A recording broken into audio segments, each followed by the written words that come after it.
Hey everyone, my name is Angela Lynn. And I'm Jesse Lynn, and welcome back to another episode of But Where Are You Really From? Today we're talking about me having to do adult things in Taiwan. In previous episodes, we've talked about our experiences going back to the motherland, and last year I also talked about when I brought my husband and my in-laws to Taiwan and had to essentially shepherd them around, and it being my first experience having to be an adult in that way of like being responsible for other people. And I recently just did another trip with my husband and two friends. Very similar situation because I was the only Mandarin speaker. But what was different this time is that I also did like literal adult things. Last time I went had already set the stage for finishing my application for getting health insurance. But this time I had to go like actually finalize that paperwork and like pick up my 健保卡, the health insurance card. And then I also opened a bank account that has all of $20 in it, but it's open, baby. So we thought it'd be interesting to talk about those experiences as an American-born Taiwanese person, because it's just comical how infantile we are, honestly, as like grown-ass adults when it comes to like plopping us back down into the motherland. Because as we've talked about, we both can speak Mandarin. We grew up talking to our family in Mandarin. We went to Chinese school from ages like 5 to 17, 18, whatever. But by the end of that time, we still were talking like third graders in Taiwan. And a lot of that is because we don't need to use it on a daily basis. Like, not everyone we speak to, even if we talk to our families in Mandarin,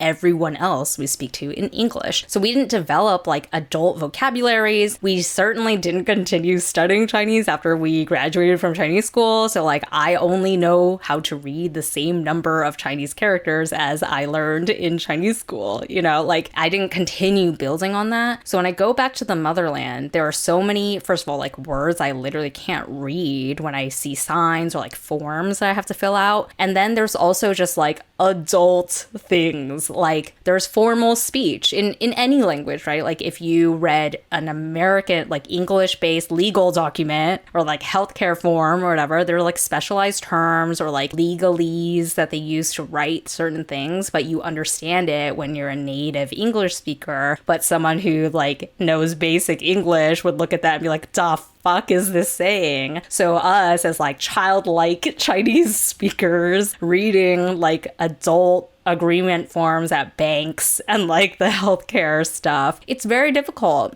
Well, I was just gonna say, like, a lot of these things are hard enough as it is for two reasons. Like, I think there are two reasons. One, I don't think these are things that our parents well prepared us for. Like, it's not like my mom was a huge expert on the bank or like saving for investment or like signing up for health insurance stuff. It's just stuff that is not very common for your parents to show you. And for our parents immigrating to this country, it was very difficult for them to tap into those same resources here. So I feel like I had no idea how to like do any of those things until I was like much older. And then my mom was like, "Oh yes, you go to the bank and you open an account and like I'll take you to do it." And I was like, okay. And that required her to take me, a fluent English speaker, to go to the bank. At the time I was in high school, so she had to because she's my legal guardian. But and then the second thing is just like, I don't think I've ever read my mortgage document back to back, like my riders that like tell me what I can or cannot do, like what's legal. Like, and the language is it's specifically complicated in a way that you can barely understand it,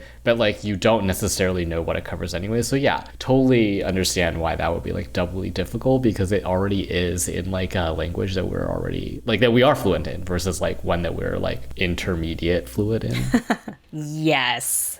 Yeah, let's just talk about it. The most comical thing was that my parents had to come with me to both of these things. I'm 33 and my mommy and daddy still had to come with me to go collect my healthcare card and to go open a bank account. And it was so funny because both times the like people that are helping you, you know, like do these transactions were like, "I'm sorry, who is doing that? Who are we opening an account for?" Because in other instances, it could be like the daughter of an older senior citizen is helping them open an account because they don't understand how to do do technology things anymore.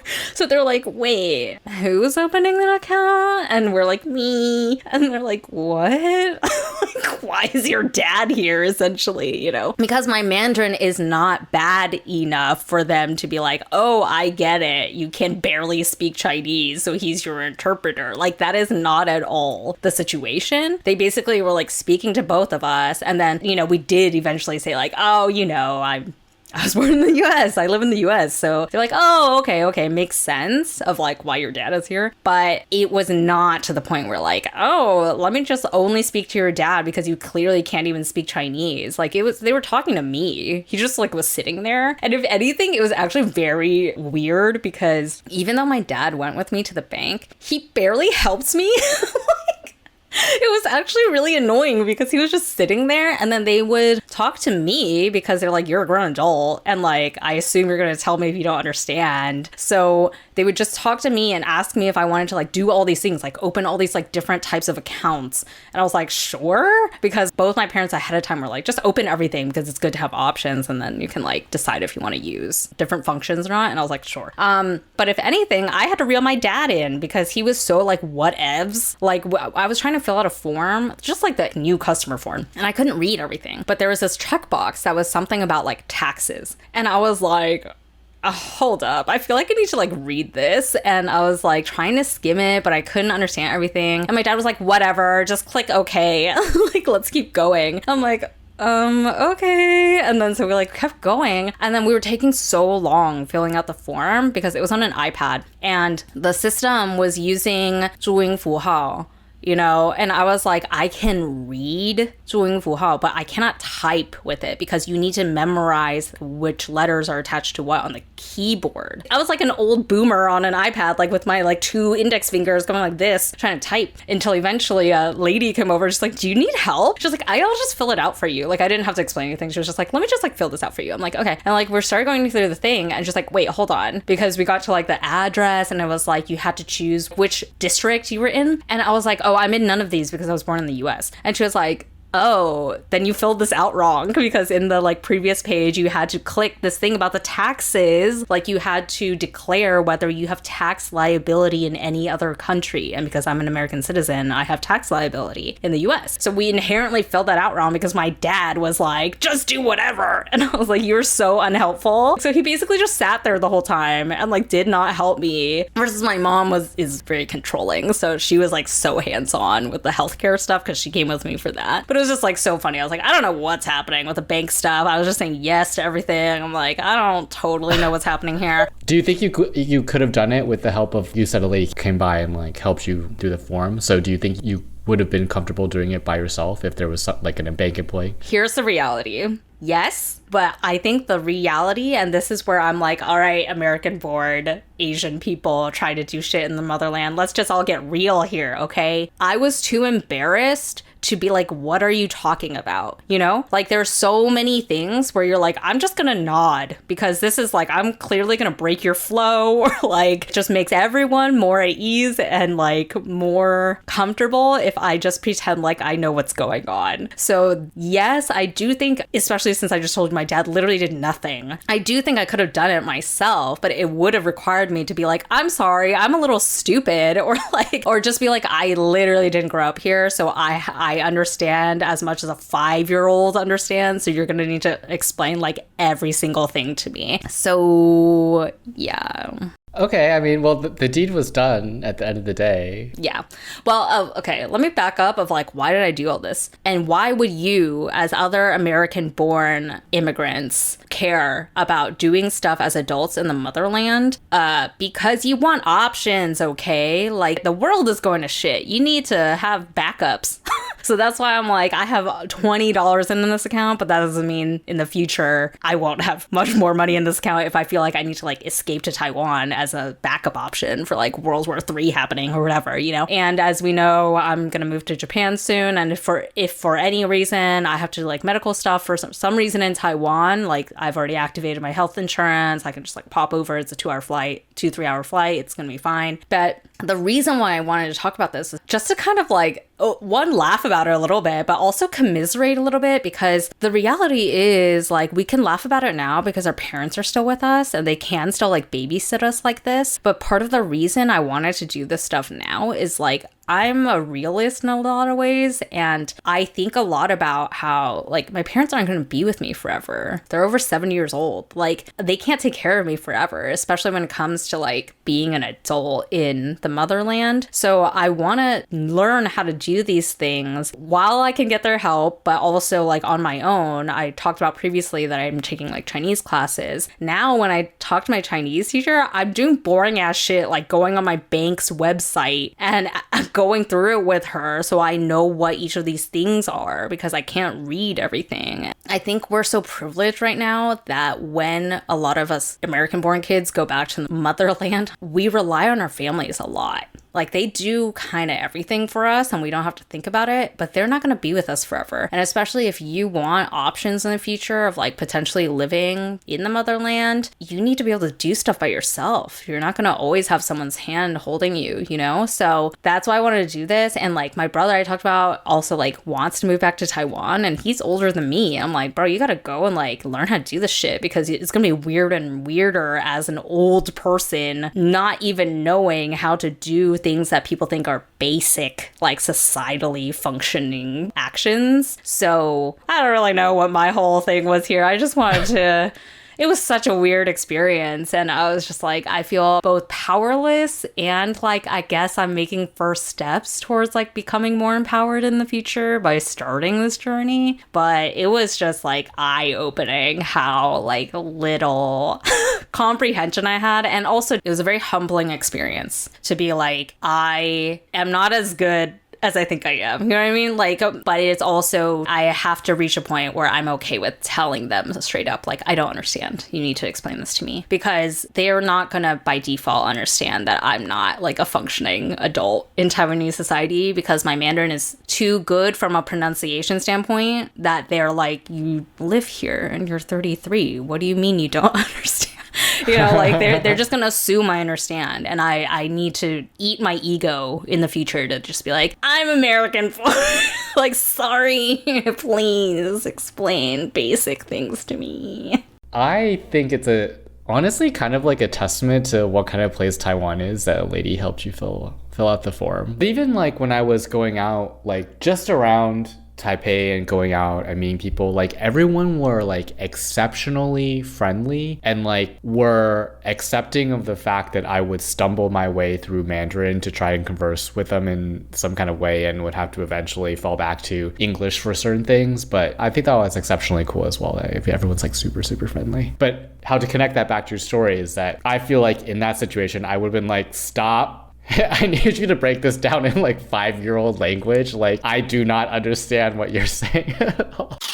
Hey listeners, wondering how you can support us? The biggest way is by increasing our visibility by following us on Instagram at Where Are You From Pod, on TikTok at But Where Are You Really From, subscribing to our YouTube channel under But Where Are You Really From Podcast, rating and reviewing us on Apple Podcasts, and telling your friends. The more people we can get to listen to the show, the more we can continue spotlighting different perspectives and stories. And if you feel so inclined, we're also accepting donations at buymeacoffee.com/whereareyouFrom. Thanks, y'all. I don't know about you and your parents, but I think my parents and I, and my brother included, have a big disconnect in the level of Mandarin they think we know and what level of Mandarin we actually know. And I think this is part of why my dad just stayed silent the whole time, is because I didn't keep turning to him to be like, huh? What does that mean?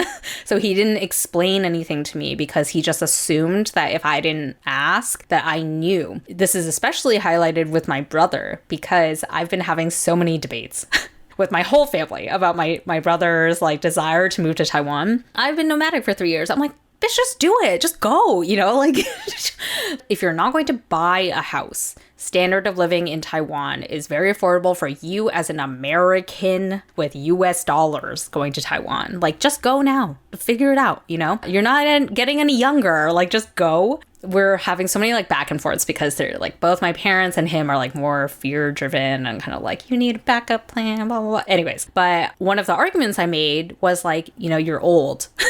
Like, as I already said, like, it's gonna get only weirder, like, the older you are and when you go and you don't understand, like, basic things, right? And my dad was like, your brother's really good at Mandarin. I was like, I don't think he's as good as you think he is. Like, yes, he is fluent as we are, you know, like as much as you want to say that, it's like he sounds native, you know, yeah, for sure. And he was actually born there. He lived there until he was 6. That's what my dad always says. He's like, he's Taiwanese. He lived there till he was 6. I'm like, I'm sorry, he's 40. He's 40. You think that 6 is gonna ride him till now? Like, you think the vocabulary that somebody has when they leave at age 6 is going to be sufficient for them as a 40-year-old adult now in society? Case in point, he recently had an interview with a Chinese company, like a mainland Chinese company, and he straight up said, I did not understand what the guy was saying in like 80% of what he was saying, I did not understand. And even the headhunter afterwards, when they were debriefing, was like, do you not understand Chinese? And I was just like fucking cackling because I relate to it. We're like stuck in this weird place where we know so much more Mandarin than a person who is not Chinese, who's starting to learn Chinese and is claims to be like beginner or intermediate. Like, we know so much more than them because we are of Chinese ethnic origin and we did learn Chinese growing up. But at the same time, we lack so much knowledge compared to a functioning adult human, and there's no one that understands us like that except us, including our parents. They overestimate how much Chinese we know because they're like, you're my kids, you know so much Chinese. I'm like, bitch, we don't know as much as you think we do. Like, just because I sound native doesn't mean I'm as capable of functioning in society as someone my age. That's totally different. I don't think my parents have any qualms about where my level is. I mean, yeah, you're completely right, which is that like there's a certain level of fluency you need to just go about your day, and then there's like different levels of fluency you need to do different things in life that are necessary. If I think about going from college into a more professional work environment, there are all these words, terms, like ways you talk to people that are just completely different, and like you don't learn them until you go do them. That's what makes it challenging, I think, is that you'll never unlock all of it because language is tied to the experience in life, right? And we're not going to have all of our experiences in life there. It's always just going to be a piece of it will be missing, right? Like if you never work there, you're never going to unlock Mandarin word equivalences of circle back, let's put a pin in it, following up on my email, like all of, you know, like all these things. Like if you told me those things in college, I'd be like, I guess I understand what it is, but what the fuck are you saying? But now that I've gone through a career, I'm like, okay, yes, I understand all these like blah blah blah work language things. Yeah, I totally agree. It's also because we learn things in a different order than most other people would learn things. Like we learned Chinese up to a certain point, which we already said is only equivalent to like 3rd grader or whatever in Taiwan. And everyone else in Taiwan continued learning in like the systematic way that guarantees they can be fluent, functioning adults in Taiwanese society. But we stopped at that point. And now as American-born people trying to relearn Chinese, if we wanted to do that, it's very hard to backtrack that way because we know too much, but also nothing at all. So there's no like grade you can like slide me into and be like, hey, start back from here, because I know simultaneously much more than that and nothing of that. So it's just like all very strange. But I think the way that you're going about it is like, I think the best way to learn it, which is based off of need, right? So you're like reviewing what you need to know with your instructor, and then you kind of just blow out your knowledge from there rather than general level-based language. It's like, what do I need to know right now to get me through this particular challenge that I'm working through? Yeah. The reality is that you're never going to learn anything, like all the things you need to know about this, until you're there, until you're living it. And like, I'm sure that if I lived in Taiwan for like a year of just like, I have to only speak Mandarin and like figure out all these like adult things, I would figure it out.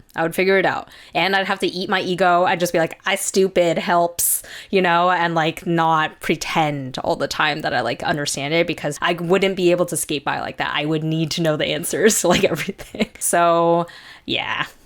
They say experience is the best teacher. And I also feel like sometimes people find that kind of endearing. I kind of have that sense from people. They're like, oh, so cute. He's trying so hard. Okay, well, listeners, can you relate to this? Are any of you also children of immigrants who have tried to do adulting things like this in your motherland? We'd love to hear your experiences with that. Any tips and tricks? Girl, I need tips. Let us know in the comments of wherever you're watching or listening to this. And come back next week because we will have another episode for you then. And until then, 再见, bitches.